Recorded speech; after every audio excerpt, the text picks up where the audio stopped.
il est important de se familiariser avec le Coran. Ça ne veut pas dire simplement le lire. Se familiariser, c'est qu'il fait partie de ta vie, le Coran. Cette parole, parce que c'est la parole de Dieu, elle doit faire partie de mon quotidien. Ce livre, cette parole, c'est ma lanterne, c'est notre lanterne pour comprendre le monde dans lequel nous sommes, pour comprendre l'actualité, pour comprendre les événements et pour savoir quelle direction je dois prendre dans ma vie.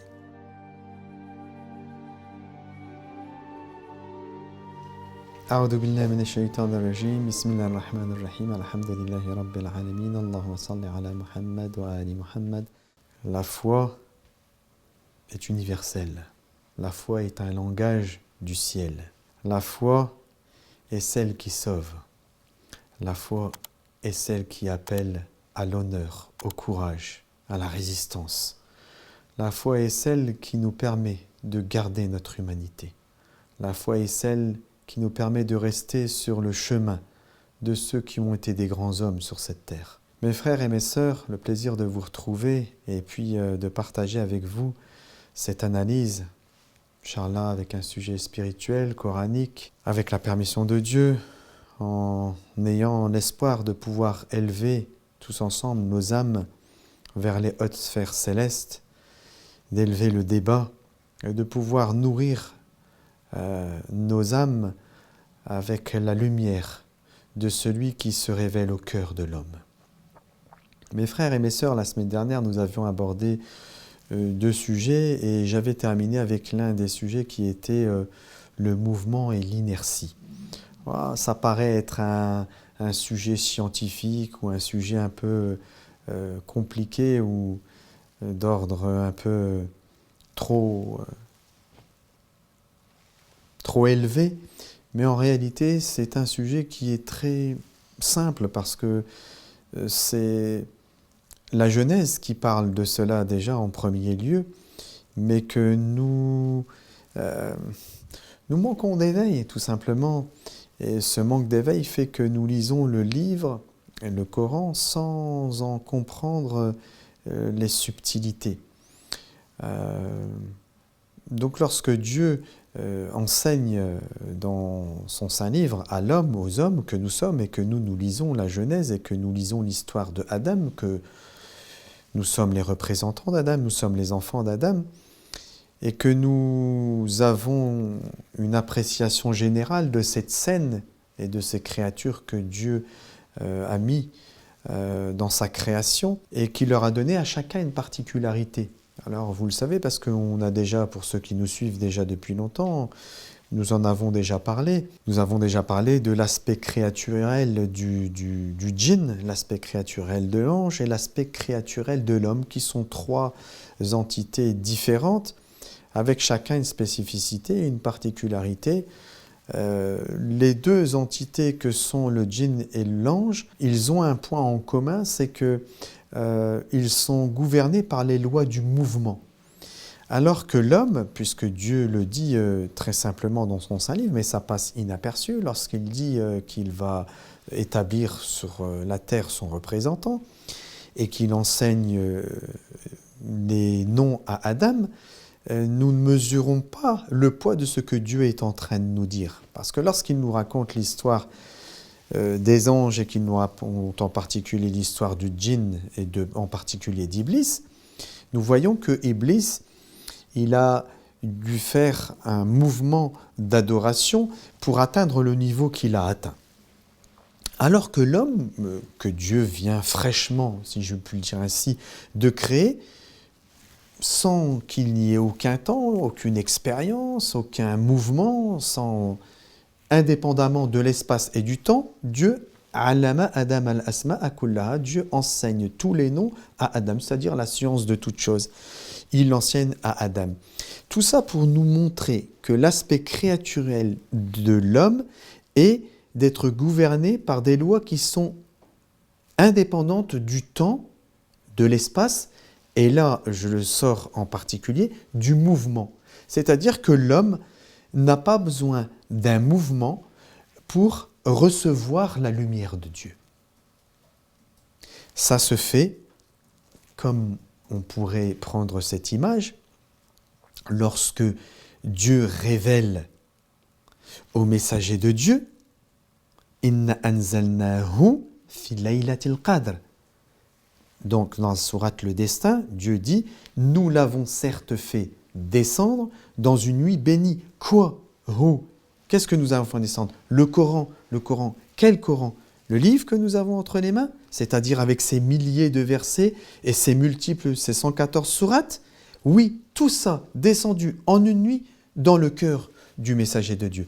Et là, nous comprenons un peu l'histoire de l'homme et de cette inertie, c'est-à-dire que Dieu enseigne sans qu'il n'y ait pour cela un mouvement et que c'est dans l'inertie que l'homme reçoit de Dieu, comme le messager a reçu de Dieu, comme il a enseigné à Adam. Pour apporter quelque chose de plus par rapport à ce que nous avons dit la semaine dernière, parce que la semaine dernière, bien sûr, nous avons pris comme référence les versets, ou plutôt l'histoire, les versets qui faisaient référence à l'histoire de Salomon, et lorsqu'il demande un trône. Et de ces deux hypothèses, ou de ces deux plutôt méthodes, qui sont proposées à Soleiman pour ramener le trône de Balqis. Il y avait une méthode qui faisait appel à un mouvement qui était celui du djinn, et qui est une méthode de mouvement très rapide. Donc il pouvait faire ce qu'il a dit, ce djinn, ce afaritun min al-djinn, ce djinn redoutable, comme c'est traduit dans les Corans, et apporter ce trône de manière très rapide à Soleiman. Mais il y avait une autre méthode qui est celle qui représente en définitive l'homme, celui qui est décrit comme étant celui qui détient une science du livre, et qui, elle, cette méthode-là, est indépendante du temps et de l'espace, parce que il n'y a pas de mouvement dans cette méthode. C'est plus vite que lorsqu'il le dit, je te le ramènerai avant le clignement de l'œil. Donc ça veut dire, c'est un mouvement qui est instantané, donc il n'y a pas de mouvement. Nous sommes dans le domaine de l'inertie. Et c'est ainsi que nous avions développé ce sujet-là, qui est important pour notre structure à nous, parce que, je vais le dire après, je vais d'abord apporter ce complément-là. Ce complément, lequel est-il? C'est qu'il y a une histoire aussi dans le Coran qui est celle du messager de Dieu. Lorsque Dieu le prend pour le faire voyager du Masjid al-Haram et le Masjid al-Aqsa, de la mosquée sacrée à la mosquée qui est nommée al-Aqsa. Et il y a une particularité dans ce voyage. D'ailleurs, les savants ont fait beaucoup de recherches et il y avait beaucoup, je me souviens à l'époque où j'ai effectué mes études, il y avait des chercheurs, ceux qui s'interrogent, mais est-ce qu'il a fait ce voyage avec son corps, ou est-ce qu'il l'a fait avec l'esprit, ou est-ce qu'il l'a fait avec le corps et l'esprit? Ce sont des questions que les gens se posaient pour savoir, et en fait, il n'y a pas eu de mouvement en définitive. C'est parce qu'il faut se référer à la genèse et à la structure créaturelle de l'homme, comment Dieu l'a créé, comment Dieu l'a façonné, qui nous fait comprendre que lorsqu'il a voyagé ce messager et que Dieu dit que c'est lui qui l'a pris, c'est-à-dire qu'il n'y a pas eu de mouvement, c'est dans l'inertie qu'il a fait ce voyage. Et c'est ça la puissance de l'homme, la puissance lumineuse pour recevoir la lumière de Dieu. C'est dans l'inertie que nous recevons de Dieu. C'est pour cette raison-là, j'ajoute encore une petite chose pour bien vous faire comprendre ce sujet-là, et après, vous verrez, j'aborderai un autre sujet, celui de notre père Abraham. Que la paix de Dieu soit sur lui. Le raisonnement logique fait appel à un mouvement. Le raisonnement logique, il n'est pas dans l'inertie. Et c'est cela qui doit vous mettre la puce à l'oreille pour vous faire comprendre que recevoir de Dieu, c'est recevoir dans l'inertie, c'est-à-dire être fidèle à la structure créaturelle de l'homme qui fait que Dieu enseigne à l'homme sans qu'il n'y ait pour cela un mouvement, une expérience ou un temps. Le temps aussi est important, ou un temps. Donc lorsque Dieu décide, choisit de révéler, de se révéler, de faire descendre sa lumière, il fait descendre sa lumière indépendamment du temps, du mouvement, et c'est dans l'inertie que se fait cette opération-là. Et l'inertie implique que l'homme s'adonne se libère, ça donne à Dieu, se libère de toutes les limites que lui impose son corps, qui lui est gouverné par les lois de l'espace et du temps et du mouvement, pour qu'il puisse recevoir de Dieu. Et pour recevoir de Dieu, bien sûr, le préambule à tout cela, c'est de se libérer du raisonnement et de la logique. Iblis, lui, c'était sa méthode. Il adorait Dieu avec le raisonnement parce qu'il était dans une dynamique créaturelle qui est celui du mouvement. Donc le raisonnement nécessite un temps, une réflexion. Mais la révélation, c'est dans l'inertie qu'elle s'opère. Et ce voyage qui a été effectué par le messager de Dieu, et qu'en définitive c'est Dieu qui lui a fait faire ce voyage, était un mouvement qui montre que l'homme peut voyager, recevoir, sans pour cela se mouvoir. Et c'est ça qui est extraordinaire. Rendez-vous compte de ce que je suis en train de vous dire, mes frères et mes sœurs, que Dieu nous assiste afin que nous puissions tous retrouver notre nature. Parce que c'est ça notre nature. Nous n'avons pas été créés pour le mouvement et le temps que nous connaissons. Nous avons été créés pour l'inertie. Recevoir de Dieu sans qu'il n'y ait mouvement, sans qu'il n'y ait un temps. Ceci était un complément pour le sujet sur l'inertie et le mouvement. Et maintenant, on va se transporter tous ensemble vers la sourate, ou plutôt l'histoire d'Abraham. Parce que Abraham a une histoire qui est extraordinaire et que, vous savez, à chaque fois, je l'ai déjà dit plusieurs fois, mais je le réitère avec vous, parce que peut-être il y en a, c'est la première fois qu'ils m'écoutent. Il y en a qui ont déjà l'expérience et qui m'ont déjà écouté, ça sera un rappel pour eux. Mais il est important de comprendre que lorsque Dieu... Il est important de comprendre... Allez, je vais dire comme le guide l'a dit d'ailleurs dernièrement. Il est important de se familiariser avec le Coran. Ça veut dire quoi, se familiariser avec le Coran? Ça ne veut pas dire simplement le lire. Se familiariser, c'est qu'il fait partie de ta vie, le Coran. Ce texte, cette parole, parce que c'est la parole de Dieu, elle doit faire partie de mon quotidien. Ce livre, cette parole, c'est ma lanterne, c'est notre lanterne pour comprendre le monde dans lequel nous sommes, pour comprendre l'actualité, pour comprendre les événements et pour savoir quelle direction je dois prendre dans ma vie. Et c'est ce que représente et ce qu'a toujours représenté la parole de Dieu pour les prophètes dans toutes les histoires que nous connaissons. Alors vous savez que le Coran est rempli d'histoires des prophètes, mais que Dieu a choisi des parties bien identifiées de leur histoire et de nous la raconter. Chaque détail de l'histoire qui est mis dans le livre, il a un objectif bien précis, c'est de nous faire comprendre quelle était la méthode, quelle était la chose par laquelle les prophètes ont pu agir au nom de Dieu et laisser un témoignage pour le peuple qui était le peuple de leur époque, et que nous puissions, nous, à la suite dans l'histoire, à travers l'histoire de l'homme, eh bien prendre cette direction qui est celle que Dieu nous enseigne dans son Saint-Livre, c'est qu'il y a mis tout dans son livre. Et tout ce qu'il y a mis nous permet de comprendre tous les temps, toute l'histoire de Adam jusqu'à la fin des temps. Mais que chaque détail de l'histoire qui est dans ce livre, il est là pour une raison bien précise, que nous devons avoir assez d'éveil, de recherche et de familiarisation avec le Coran pour que nous puissions comprendre, mais quelle est la méthode et le message que Dieu m'enseigne à travers cette histoire. Vous allez comprendre ce que je vais vous dire, parce qu'en fait, je veux vous parler d'Abraham.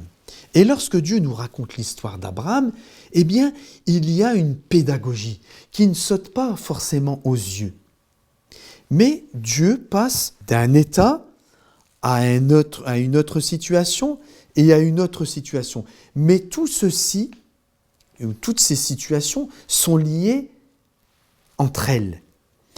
Elles sont liées entre elles et elles nous montrent quel est le chemin que je dois emprunter pour, à mon tour, pouvoir être un témoin comme comme Abraham fut le témoin de son époque, ou Adam, ou les autres prophètes, mais là, en l'occurrence, il est question de Abraham, que la paix de Dieu soit sur lui. Alors, cette histoire d'Abraham, lorsque Dieu nous la raconte, il dit que Abraham a tout d'abord dénoncé l'idolâtrie de son peuple, et bien sûr son père faisait aussi partie des idolâtres.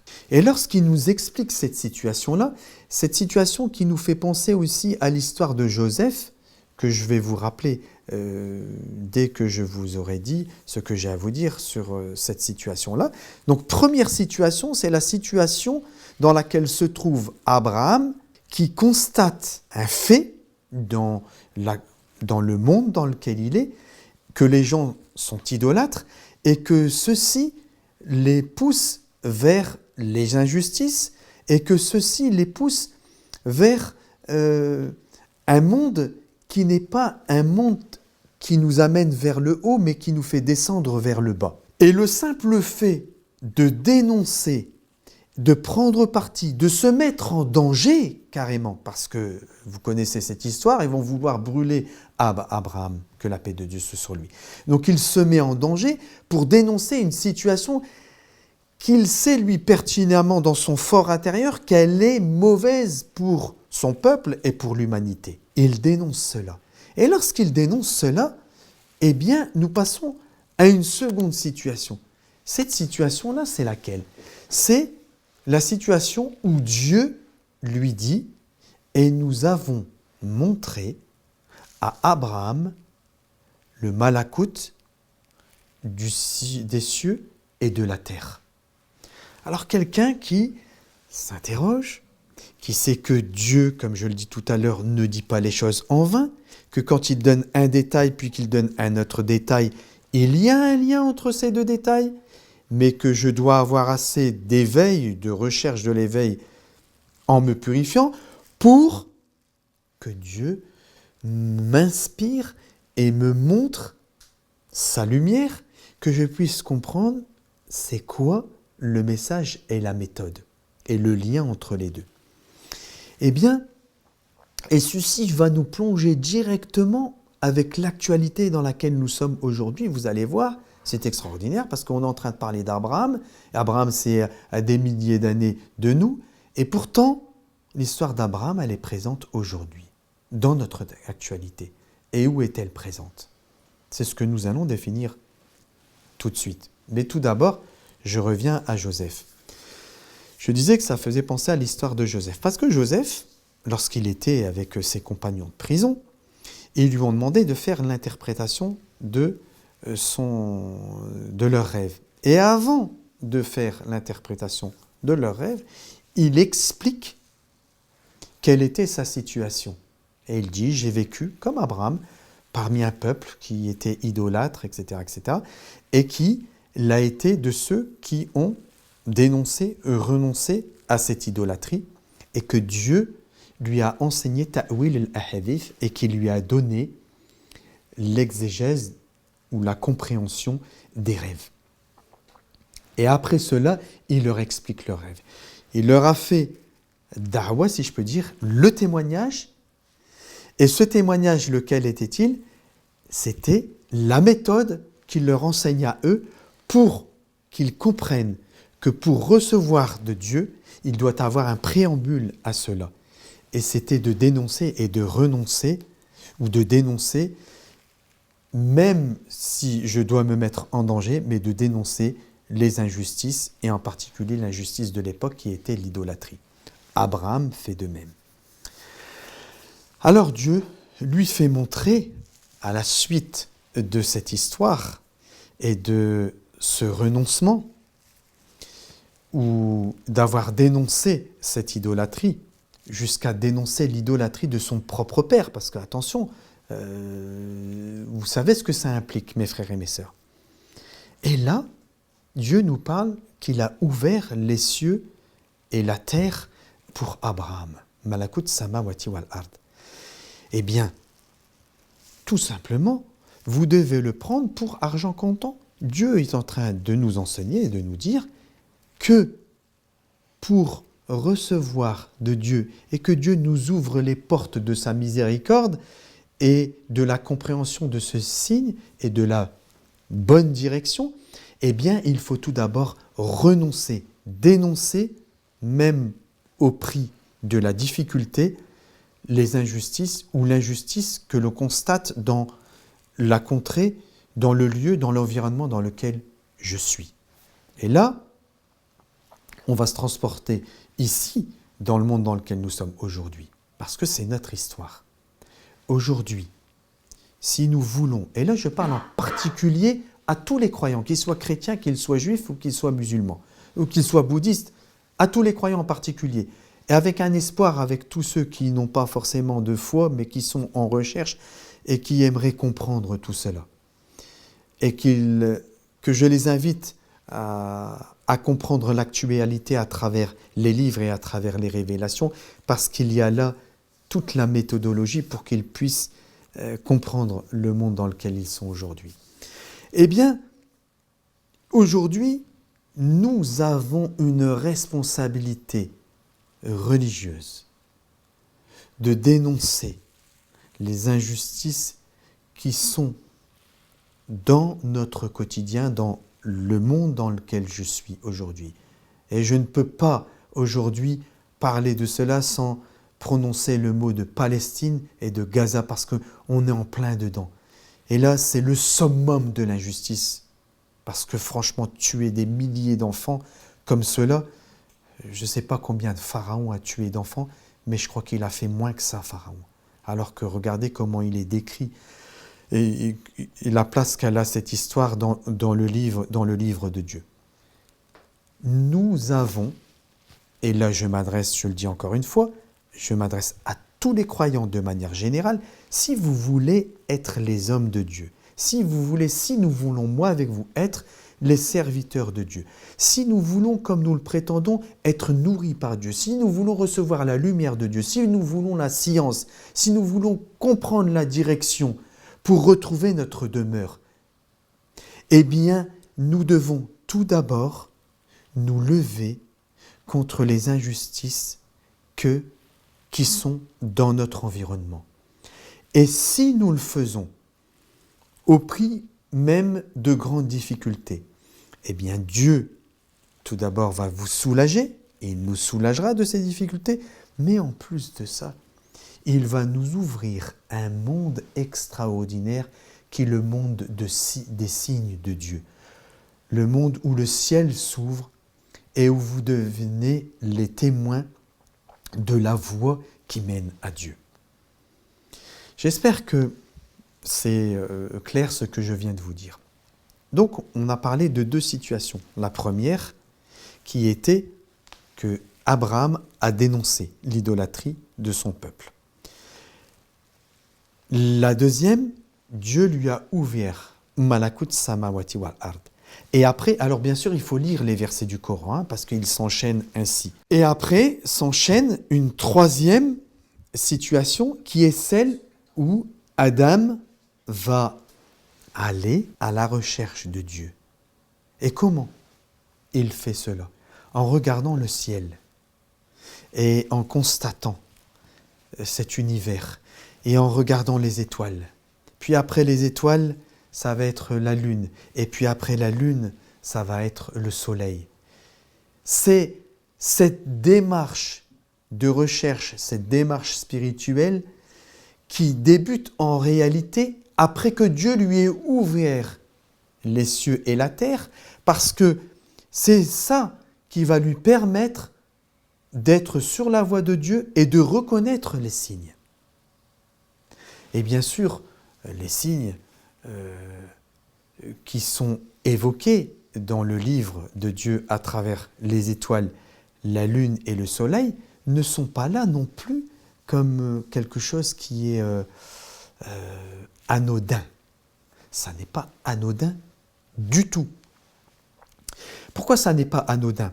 Parce que les étoiles, la lune, le soleil ont une intimité avec l'homme.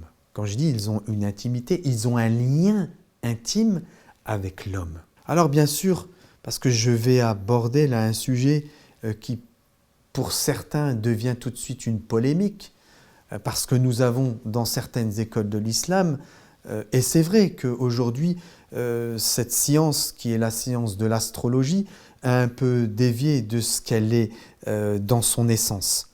Mais il y a une réalité qui est tout d'abord coranique. Et puis que bien sûr, dont on parlait, le messager en a parlé, parce qu'il évoque dans certaines paroles la lune, le soleil et l'influence que la lune, le soleil ou les étoiles ils peuvent avoir sur le comportement de l'homme. Mais aussi parce que Dieu, dans son saint livre, il a mis une sourate qu'il a nommée quoi? El-Buruj, les constellations. Alors à tous ceux, mes frères et mes sœurs, et demandez à vos savants pour ceux qui disent ouais, nous l'astrologie c'est haram ou je sais pas où est-ce qu'ils ont été inventés ça, parce qu'ils sont en train de contredire le livre de Dieu et que les astres n'ont pas d'influence sur nous. C'est faux. Il y a une réalité et d'ailleurs c'est pour ça que Dieu, dans son saint livre, il a fait une sourate qui se nomme les constellations. Les constellations que vous connaissez, que la science de l'astrologie, vous pouvez faire des recherches là-dessus et vous trouverez beaucoup de choses sur cela. Ceci est coranique. Ça ne sort pas du cadre de la révélation. Et que la recherche d'Abraham avec les étoiles, la lune et le soleil ne fait que confirmer qu'il y a un rapport intime entre nous et ces astres. Et que l'influence de ces astres, eh bien, elle doit être telle que ça doit nous mener à la direction qui mène à la lumière divine. Pourquoi je dis cela? Parce que Abraham, il regarde les étoiles et il constate que les étoiles, ça ne peut pas être la méthode qui mène à Dieu. Ou plutôt, ce n'est pas la méthode, mais plutôt, il constate que ceci ne peut pas être la lumière de Dieu, ne peut pas être le Dieu qu'il adore. Parce que bien sûr, il explique dedans, parce que les étoiles, le jour, on ne voit pas les étoiles, elles disparaissent. La lune, il constate la même chose avec la lune. Et puis, il constate la même chose avec le soleil. Et cette méthode l'amène à quoi? Eh bien, à la lumière de la révélation et du Dieu unique qui est en dehors d'une image que cette image pourrait être, qu'elle soit le soleil, la lune ou les étoiles ou autre chose, il est en dehors de toute image et on ne peut lui donner aucune image si ce n'est d'être lui l'unique roux comme décrit dans le livre de Dieu. Donc mes frères et mes sœurs, cette méthode qui nous est enseignée dans l'histoire d'Abraham à travers le livre de Dieu doit être vécue par nous comme étant une histoire qui est là pour construire mon âme et élever mon âme au plus haut degré de la spiritualité. Et que cette influence des astres, parce que lorsque nous naissons, il y a une position des astres au moment où nous naissons. Et ceci va laisser une trace et une empreinte sur mon âme. Mais cette empreinte, si je suis celui qui recherche la direction, si je suis celui qui recherche l'éveil, si je suis celui qui a la sincérité de vouloir être un serviteur et un adorateur de Dieu et qui s'est détaché de son aspect créaturel en tant que corps, eh bien, il peut s'adonner à Dieu totalement. Mais celui qui est encore gouverné par les lois de son corps, alors bien sûr, l'influence de ces astres, elle peut avoir une influence négative sur son comportement.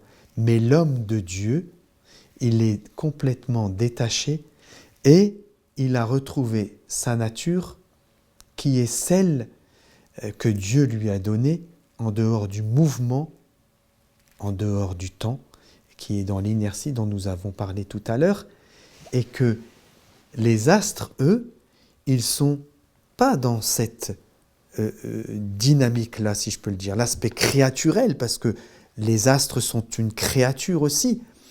Les astres, leur aspect créaturel, il ressemble à celui des anges et du djinn, parce qu'ils effectuent un mouvement d'adoration dans l'univers et que c'est par ce mouvement qu'ils sont au service de la création et au service du Dieu créateur. Mais que nous, le mouvement des astres ne doit pas nous influencer parce que nous avons été créés pour l'inertie. Et que si nous sommes influencés par ces astres, c'est que nous sommes encore dans la méthode du mouvement qui nous éloigne de ce qu'est la véritable lumière que Dieu fait descendre dans le cœur de ses serviteurs. Mes frères et mes sœurs, je voulais aborder ce sujet-là avec vous. C'est tellement riche et puis c'est tellement clair puisque c'est sous nos yeux, mais c'est aussi à la fois tellement, je ne peux pas dire compliqué, mais on ne le voit pas, tout simplement. Alors que Dieu le dit simplement et qu'il suffit d'avoir un cœur pour lire et que cela apparaît aux serviteurs de Dieu. Puissions-nous être ces serviteurs de Dieu. Puissions-nous être ceux qui ont retrouvé leur nature qui est de ne pas se mouvoir pour recevoir. Dieu nous assiste, Dieu nous protège, Dieu est notre créateur, Dieu est notre direction. Dieu est celui que nous devons appeler pour être bien guidés. Il n'y a que lui qui peut nous sauver. Il n'y a que lui qui puisse nous enseigner. Il n'y a que lui qui puisse nous donner la méthode. Ce ne sont pas les hommes. Nous essayons d'être des témoins. Mais nous essayons d'être témoins de la réception, d'avoir reçu de Dieu. Lorsque nous avons reçu de Dieu, alors nous pouvons être les témoins. Nous sommes comme ces gens que Dieu décrit dans le livre, qu'ils marchent parmi les gens avec une lumière. Et que Dieu dit dans son Saint Livre qu'il a fait descendre le livre et avec lui une lumière. Si nous n'avons pas cette lumière, c'est quoi la lumière? C'est la lumière de l'inspiration. Si nous n'avons pas la lumière de l'inspiration, comment pouvons-nous comprendre le livre? Comment pouvons-nous marcher vers Dieu? Comment pouvons-nous être les hommes de Dieu? Comment pouvons-nous être les serviteurs de Dieu? Mes frères, mes sœurs, il n'y a qu'une seule méthode. Recevoir de Dieu, sans aller à l'école. Recevoir de Dieu, sans l'expérience de l'école ou de la méthodologie raisonnable. Recevoir de Dieu, sans se mouvoir. Recevoir de Dieu, sans qu'il n'y ait pour cela un temps.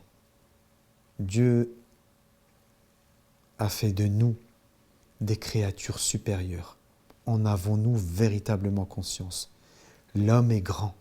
C'est pour ça, et c'est ainsi que j'en conclurai, que lorsque nous voyons ce qui se passe dans le monde et la bassesse avec laquelle